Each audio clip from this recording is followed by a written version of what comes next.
In this tutorial, you are going to learn how to add watermarks in Word.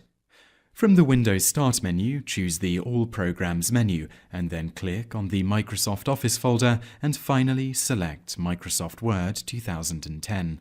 This will start Word and open a new blank document. You can add your watermark to the default document or open a pre-existing document by clicking on the File tab found in the title bar of the window titled Document 1 Microsoft Word. A menu will appear on the left-hand side of this window. Select Open from among the choices in this menu and navigate to the document you wish to open using the standard Windows File Browser window.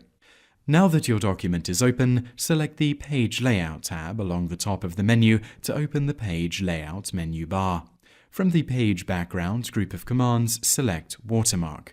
A window will pop up allowing you to select from among several pre-designed watermarks by clicking on the image of the watermark you wish to add, or you can create your own text watermark by selecting Custom Watermark from the bottom of the page. Let's click on one of the predefined watermarks and it will be added to the page. The watermark will be added to your open document, and this is how to add a watermark in Word.